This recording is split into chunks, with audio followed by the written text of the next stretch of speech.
টিভিতে একজনের ফাঁসি হয়েছিল, দেখেছেন কি? বিনা কারণে, মনে আছে? তখন আমি অনেক ছোট। সেই লোকটার নাম ছিল ধনঞ্জয়, মনে পড়েছে? ধনঞ্জয়ের ফাঁসি হয়েছিল। ধনঞ্জয়ের পরে গত পরশুদিন আমরা আরেকজনের সাজার আদেশ শুনলাম, তার নাম সঞ্জয়, তাই তো? দেখুন নামের সঙ্গে কিন্তু সুন্দর মিল আছে, কিন্তু ধনঞ্জয় সঞ্জয়। ওর পরের লাইনটা আমি যোগ করে দিচ্ছি, সত্যের পরাজয়। প্রকৃত সত্যটা গোপনই থেকে গেল, কিন্তু না, সত্য কোনোদিন গোপন থাকবে না। আজকে আমি হাতের তালি বাজাচ্ছি যে আমি সত্যটাকে চাপা দিয়ে, ঢাকা দিয়ে মিথ্যাটাকে প্রতিষ্ঠা করে দিলাম, কিন্তু সত্য কোনোদিন গোপন থাকে না। পূর্ণ গর্ভা রমণী শত আবরণেও নিজের গর্ভকে লুকাতে পারবে না। সত্যকে শত আবরণ দিয়েও ঢেকে রাখা যাবে না, সত্য প্রকাশ হবেই হবে, ওটা আজ হোক বা কাল। আমি এই জন্য বলছিলাম, আজ থেকে 100 বছর আগে এই অযোধ্যাতে রামের জন্মস্থান যেখানে, এই অযোধ্যায় একজন লোক ছিলেন যার নাম হচ্ছেন দশরথ দাস। এখন দশরথ দাসের সঙ্গে রামের বাবা মানে দশরথ, তার কিন্তু কোনো মিল নেই। এর নামে দশরথ, আর ও তো লক্ষ লক্ষ বছর আগে রামের বাবা দশরথ, দুটো তো এক না। শুধু রামের বাবা দশরথের সঙ্গে এর নামটার মিল আছে বলতে পারে, যে এ দশরথ আর রামের বাবার নামও দশরথ। আশ্চর্য কি জানেন, এই যে 100 বছর আগে অযোধ্যায় রামচন্দ্রের বাবার নামধারী যে লোকটা, যার নাম ছিল দশরথ, সে রামচন্দ্রকে মনে মনে খুব ভালোবাসত, খুব ভালোবাসত। মানে যে ভালোবাসাটা ব্যক্ত করা যায়, আর এতটাই ভালোবাসতো যে ভালোবাসা কাউকে বলে বোঝানো যায় না। এখন তিনি মনে মনে চিন্তা করলেন, তাহলে অযোধ্যার যে রাজা রাম, রামের বাবার নাম দশরথ, তাহলে আমার নামও তো দশরথ। রামের বাবার নামের সঙ্গে মিলে আমার নামটা রাখা হয়েছে। আচ্ছা, একটা কাজ করলে হয় না, আমি কি রামের বাবা হতে পারি না? মানে মনে মনে ভাবছে আর। প্রত্যেকদিন মন্দিরে যায়, গ্রামের ছোট্ট মন্দির, সেখানে রাম সীতা দাঁড়িয়ে আছে যুগলে, আর উনি গিয়ে সবাই রামচন্দ্রকে প্রণাম করে হাত জড়ো করে। কিন্তু এই দশরথ সে গিয়ে রামচন্দ্রকে প্রণাম করে না, দুহাত তুলে আশীর্বাদ করে মন্দিরের বাইরে দাঁড়িয়ে, বলে বাবা রাম সুখী হও, বাবা রাম তুমি চির সুখী হও। আচ্ছা দেখবেন, মানুষ আমাদেরকে আশীর্বাদ করে, কি বলে? তুমি চির সুখী হও, তুমি নিরোগী হও। এটাকে আশীর্বাদ বলে না, এটাকে স্তুতি বাক্য বলা হয়। কেন? কেউ যদি আমাকে আশীর্বাদ করে যে আমি চির সুখী হব, আমি চির সুখী হব তো? হব না। কিন্তু জীবনে সুখ দুঃখ মিলিয়েই চলতে হবে, এটা আশীর্বাদ নয়, একে স্তুতি বাক্য বলা হয়। একটা মনকে সান্ত্বনা বাক্য, যে তোমার অনেক পয়সা হোক, তুমি অনেক ধনবান হও, কিন্তু যে আমাকে আশীর্বাদ করছে সে জানে এই জীবনে কোনোদিন ধন সম্পত্তির মালিক হতে পারবে না, তবু করছে। এটা সান্ত্বনা বাক্য। আশীর্বাদ তো ভগবানকে করা যায়, কি বলে? তুমি চির সুখী হও। কারণ যার জীবনে দুঃখ নেই তাকেই আশীর্বাদ করা যায়, তুমি সুখী হও।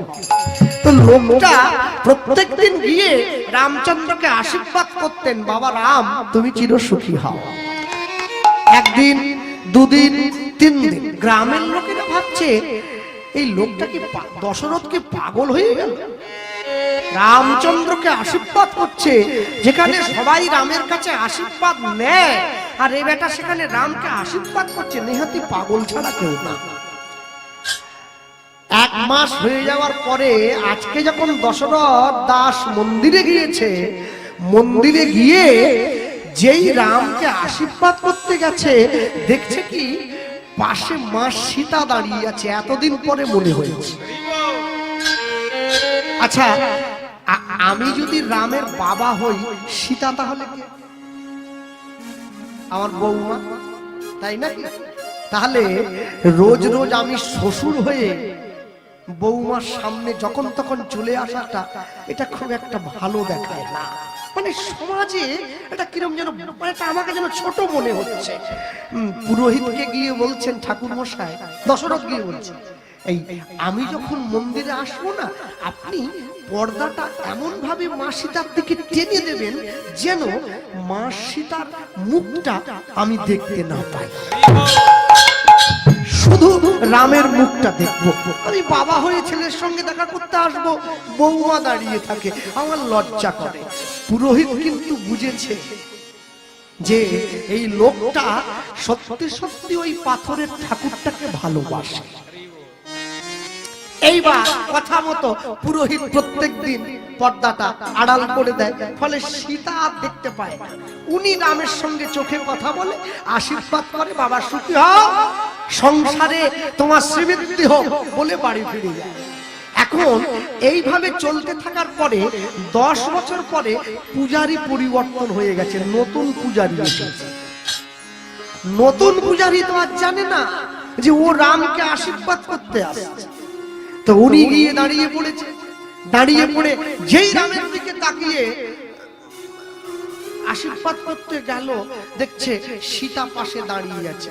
তাকিয়ে দেখলো মন্দিরের পুরোহিত পাল্টে গেছে, নতুন পুরোহিত। কিন্তু নতুন পুরোহিত তো নিয়ম জানে না, তাই লজ্জায় বৌমার দিকে না তাকাতে পেরে মাথাটা নিচু করে,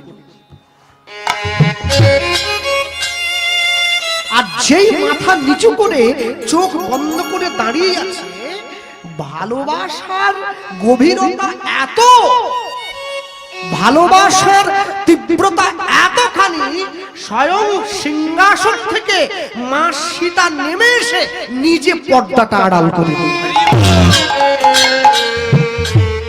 নিজে আড়াল করে দিয়েছে। যে বাবা তার ছেলের সঙ্গে কথা বলবে, আমি বৌমা হয়ে সে কথার মধ্যে নাক গলাবো না, আড়াল করে দিয়েছে।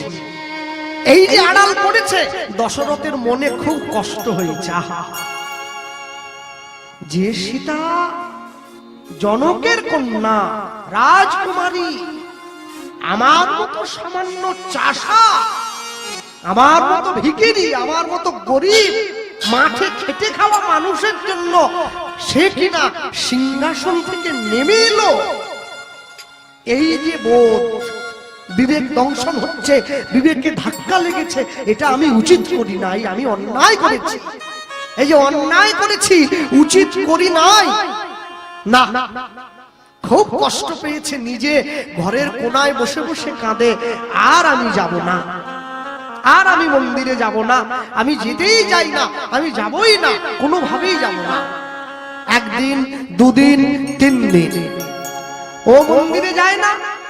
একদিনকে ওই গ্রামের লোকেরা ঠিক করেছে, আমাদের গ্রামে রামের জন্ম জয়ন্তীতে একটা নাটক হবে, রামের জীবনী কথা। 14 বছর কৌশল্যা 2টো বর চেয়ে নিল। প্রথম বরে আমার ছেলে ভরতকে রাজা করে দিতে হবে, কইকেয়ী চাইছে, আর দ্বিতীয় বরে তোমার ছেলেকে 14 বছরের জন্য বনবাসে পাঠাতে হবে। আর এই যে বনবাসে পাঠাতে হবে, রাম যে বনবাসে যাচ্ছে, এই কথাটা শোনার পর ওই রামায়ণের রামের যে পিতা ছিল না, হা রাম বলে চিৎকার করে মাটিতে আছাড় খেয়ে পড়ে দশরথ জ্ঞান শূন্য হয়ে গিয়েছিল যে আমার ছেলেকে বনে পাঠিয়ে দিতে হবে। আর এই নাটকের মঞ্চে সবার অভিনয়ে পাওয়া গেছে, কিন্তু রামের বাবার চরিত্রে অভিনয়টা কে করবে, এই লোকটাকে গ্রামের ছেলেরা খুঁজছে। কেননা কোনো 18-20 বছরের ছেলেকে দিয়ে তো রামের বাবা সাজানো যাবে না, একটু দশরথ হতে গেলে একটু তারই মধ্যে, হ্যাঁ, ওই লোকটাকে খুঁজে বেরিয়েছে। বলে তোমার নামও তো দশরথ, আর রামের বাবার নামও দশরথ। আচ্ছা ভাইয়া, তুমি কি পারো না আমাদের গ্রামে যে যাত্রাটা হবে রামের জীবনী কথায়, তুমি একটু রামের বাবার চরিত্রে অভিনয় করতে? বলে অভিনয় করবো কেন, আমি তো সত্যি সত্যিই রামের বাবা, চল অভিনয় করছে। আরে আমার ছেলের হয়ে আমি কথা বলবো, বাবা ওর অভিনয়ে কি আছে? ও তো বুঝতে পারছে না এটা অভিনয়, এটা যাত্রা। এ মায়া প্রপঞ্চময় ভবরঙ্গ মঞ্চ মাঝে রঙ্গের নট নটবর হরি, যার যা সাজন সেটাই সাজে। এবার যখন ওই যাত্রায় অভিনয় করতে গিয়ে সত্যি সত্যি যাত্রাকালে যাত্রার সাজিয়ে দেওয়া রাম 14 বছরের জন্য বনবাসে যাচ্ছে। ওই রামায়ণে রামের বাবা দশরথের মতো আজকে এই দশরথ দাস অভিনয় করতে করতে হা রাম বলে সোজা যাত্রার মঞ্চ থেকে মাটিতে আছাড় খেয়ে পড়ল। এত দুঃখ হয়েছে প্রাণে, এত ব্যথা লেগেছে যে আমার বড় ছেলেকে আমি কি করে বনে পাঠাবো, এই চিন্তা করে যখন ঝাঁপ দিয়ে পড়ল, অজ্ঞান অচৈতন্য হয়ে গেল। সবাই মিলে ছুটে গিয়ে যখন সেই দশরথ যে পড়ে আছে তাকে যখন সবাই মিলে ডেকে চোখে মুখে জল দিয়ে জড়িয়ে ধরেছে, সবাই দেখলো সবাই যাওয়ার অনেক পূর্বেই দশরথ মারা গিয়েছে। দশরথের আত্মা রামচন্দ্রের চরণে গিয়ে আশ্রয় পেয়েছে। মনে রাখবেন, ভগবানকে চাইলেই ভালোবাসা যায় না। ভগবানকে ভালোবাসতে গেলে, ভগবানকে নিজের করে পেতে গেলে ভগবানের খুব কাছের মানুষ হতে হয়। ভগবানের কাছের মানুষ সেই হয় যে ভগবানকে অন্তর দিয়ে শ্রদ্ধা করে। ভগবানকে অন্তর দিয়ে শ্রদ্ধা করে বলেই সেই তো ভগবানের কাছের মানুষ। তাই ভগবানকে ভগবান জ্ঞানে কোনোদিন ভাববেন না, ভগবানকে ভাববেন আমার ঘরের ছেলে। তাই আমার ঘরের ছেলে যদি এত কষ্ট পায়, আমি কি করে বাবা মা হয়ে সুখে থাকতে পারি, এই চিন্তা করে ভগবানের সম্মুখে এসে দাঁড়াতে হয়। তবেই তো ভগবানকে নিজের করে পাওয়া যায়, না হলে কি যায়। সাজি ভরা কোনো ফুলে হয়নি পূজা কোনো কালে, ফুলের পূজা ফুলই করে, মধু নেয় মধু করে। ফুল দিয়ে কোনোদিন ভগবানের পুজো হয় না, ফুল দিয়ে ফুলের পুজো হয়। তাহলে যে ফুল দিয়ে ভগবানের পুজো হয় সেই ফুলটার নাম হলো মন ফুল।